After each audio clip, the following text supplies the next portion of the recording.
नमस्कार, आप देख रहे हैं रतनगढ़ टाइम्स न्यूज। मैं हूं राशि। आइए खबरों की शुरुआत करेंगे। जबलपुर के उत्तर मध्य विधानसभा क्षेत्र के विधायक विनय सक्सेना को जब भाजपा के कार्यकर्ता स्थानीय लोगों के साथ मिलकर अपनी समस्याओं से अवगत कराने पहुंचे तो उन्हें कांग्रेस पार्टी के कार्यकर्ताओं का विरोध झेलना पड़ा। कई घंटों के इंतजार के बाद जैसे तैसे विधायक विनय सक्सेना गणेश नगर पहुंचे और यहां पर पहले से मौजूद भाजपा की कार्यकर्ता व क्षेत्रीय नागरिक उनके इंतजार विरोध करने के लिए कर रहे थे। यहां पर लाभ लश्कर के साथ पहुंचे विधायक विनय सक्सेना का स्थानीय लोगों की बात न सुनते हुए उनके साथ कार्यकर्ताओं के द्वारा धक्का मुक्की की घटना करवाई गई, जिसके बाद स्थानीय नागरिकों का गुस्सा फूट पड़ा और उन्होंने जमकर विधायक विनय सक्सेना के खिलाफ नारेबाजी की। वहीं भारतीय जनता पार्टी के श्रीकांत कुक्की का कहना है कि उत्तर मध्य विधानसभा क्षेत्र के विधायक विनय सक्सेना के द्वारा कार्यकर्ताओं के द्वारा क्षेत्रीय नागरिकों के साथ धक्का मुक्की करवाई गई। वहीं विधायक विनय सक्सेना के द्वारा क्षेत्रीय नागरिकों की बातों को नहीं सुना गया। वहीं विधायक विनय सक्सेना क्षेत्रीय नागरिकों और भाजपा पर आरोप लगाते हुए दिखाई दिए। उन्होंने कहा कि आने वाले समय में भारतीय जनता पार्टी के जो भी नेता जबलपुर में आएंगे उनका विरोध कांग्रेस पार्टी के द्वारा किया जाएगा और जब एक विधायक को उनके ही विधानसभा क्षेत्र में जाने से रोका गया तो वो भारतीय जनता पार्टी के नेताओं को जबलपुर शहर में नहीं घुसने देंगे और इस घटना के विरोध में कांग्रेस पार्टी के द्वारा वार्ड स्तर पर आंदोलन किया जाएगा। दोनों पार्टी पूरे घटनाक्रम के दौरान एक दूसरे के खिलाफ नारेबाजी करते हुए दिखाई दी। घटना की गंभीरता को देखते हुए 5 थानों की पुलिस मौके पर पहुंच गई थी और दूसरे घटनाक्रम के साथ ही नागरिकों की समस्याएं जस की तस बनी हुई हैं। आपको बता दें कि विधायक विनय सक्सेना अपने सम्मान कार्यक्रम में शामिल होने गणेश नगर आए थे। सम्मान कार्यक्रम से पहले ही भाजपा के कार्यकर्ताओं व स्थानीय नागरिकों का विरोध उन्हें झेलना पड़ा। इससे बचते बचाते वो अपने कार्यक्रम स्थल पर पहुंचे। कई घंटों के इंतजार के बाद विधायक अपने दलबल के साथ कार्यक्रम स्थल तक पहुंचे। सोचने वाली बात है कि जब कांग्रेस पार्टी के विधायक अपने ही विधानसभा क्षेत्र में अकेले नहीं जा सकते तो आने वाले भविष्य में कांग्रेस पार्टी के विधायक किस प्रकार से कार्य कर सकते हैं। जनता की समस्याओं को सुनने से जब वो कतराते हैं तो आगे क्या कर सकते हैं। विधायक विनय सक्सेना लगातार ही भाजपा के निशाने पर हैं। पिछले दिनों गणेश नगर में ही विधायक लापता के पोस्टर भी भाजपा व स्थानीय नागरिकों के द्वारा लगाए गए थे। इसके बाद विधायक एक कांग्रेस पार्टी के कार्यक्रम में शामिल होने गणेश नगर पहुंचे थे। विधायक भले ही लाख दावे विकास कार्यों को लेकर करें पर धरातल पर कुछ दिखाई नहीं देता। इसके कारण स्थानीय नागरिकों का विरोध का सामना उन्हें करना पड़ रहा है। वहीं सैकड़ों की संख्या में कार्यकर्ताओं के साथ विधानसभा क्षेत्र के छोटे से हिस्से में घुसने के लिए सैकड़ों कार्यकर्ताओं की आवश्यकता उन्हें पड़ रही है। वहीं जमकर दोनों पक्षों में धक्का मुक्की भी देखने को मिली है।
जिंदाबाद जिंदाबाद जिंदाबाद विनय सक्सेना जिंदाबाद जिंदाबाद जिंदाबाद विनय सक्सेना जिंदाबाद। आज कचपुरा युवा संघर्ष समिति के साथियों द्वारा एवं समस्त क्षेत्र के महिलाओं एवं बुजुर्गों के द्वारा हमारी जन समस्याओं को लेकर हमारे क्षेत्रीय विधायक से मिलने का एक कार्यक्रम रखा गया था, जिसमें हमारी पूरी क्षेत्र की जनता द्वारा उन्हें एक आवेदन स्वरूप अपनी समस्याओं से अवगत कराना था।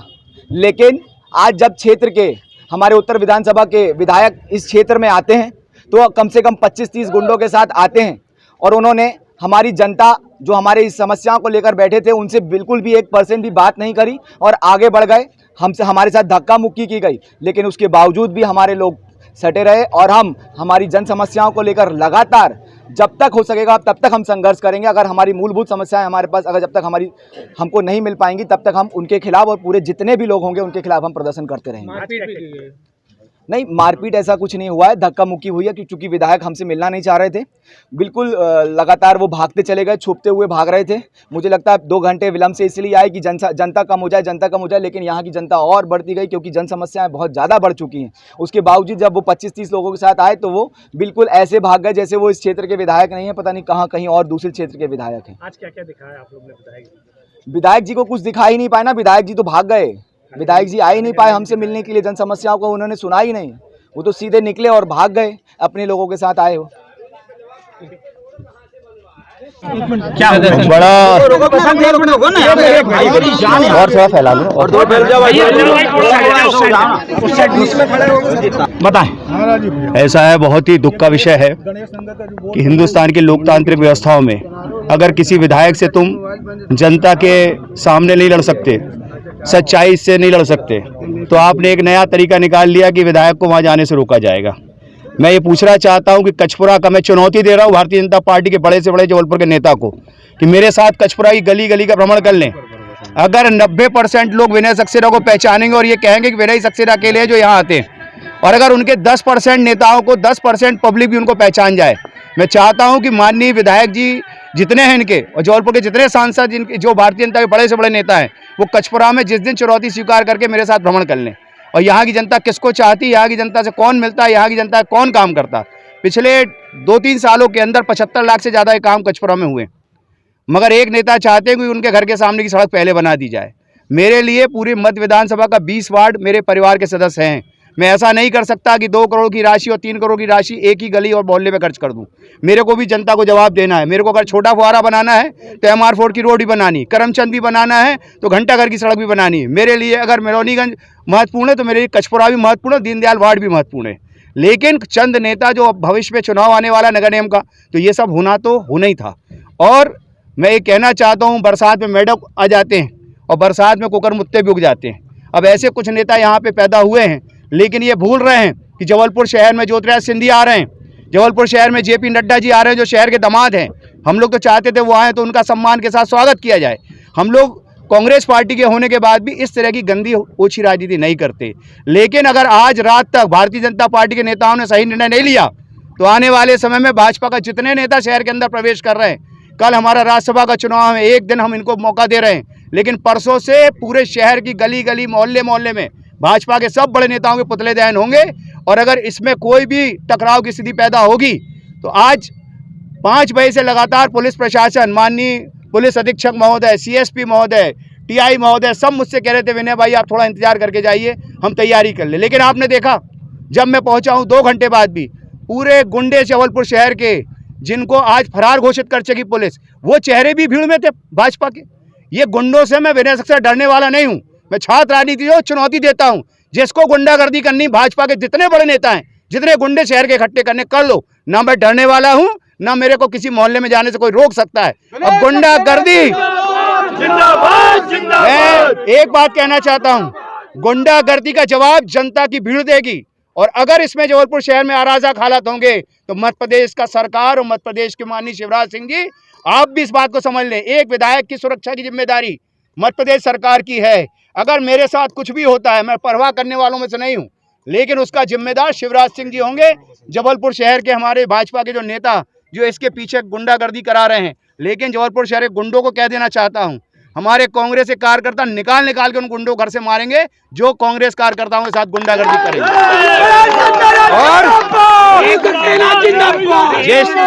जिस तरह से आज मुझे साथियों ने बताया, आप देखिए सब महिलाएं बहनें जो हैं कचपुरा की, आज 100 से ज्यादा महिलाएं मेरे को सुरक्षा दे रही थी। आज जबलपुर शहर के गुंडे जो छुरा चाकू कमर पे खोसे थे और पुलिस के सामने वो गुंडे दिख रहे थे, जबलपुर शहर के फरार गुंडों में से 10 गुंडे आज यहाँ पे थे।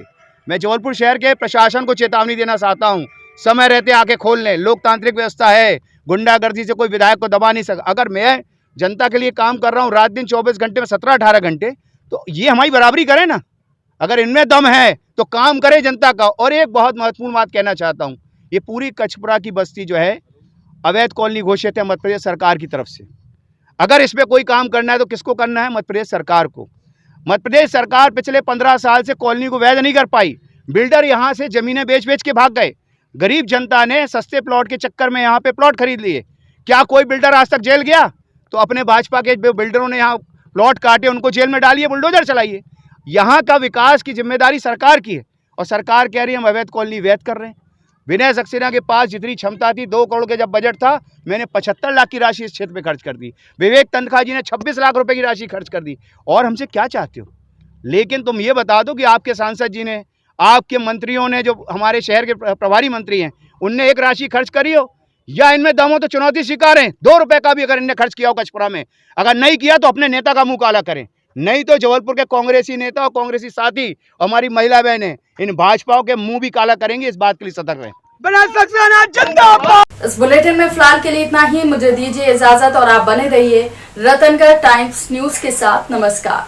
खबरों में बने रहने के लिए रतनगढ़ टाइम्स न्यूज को सब्सक्राइब करें और बेल आइकन को दबाना बिल्कुल ना भूलें, ताकि हर खबर की अपडेट आपको मिलती रहे। इसके अलावा आप हमारी वेबसाइट ratangartimes.com पर भी विजिट कर सकते हैं, जहां पर आपको मिलेगी हर खबर सही समय पर। इसके साथ ही आप हमारे ऐप रतनगढ़ टाइम्स को भी डाउनलोड कर सकते हैं। प्ले स्टोर पर ये इजीली अवेलेबल आपको हो जाएगा और इस ऐप को डाउनलोड कर आप सही समय पर अपडेट्स पा सकते हैं।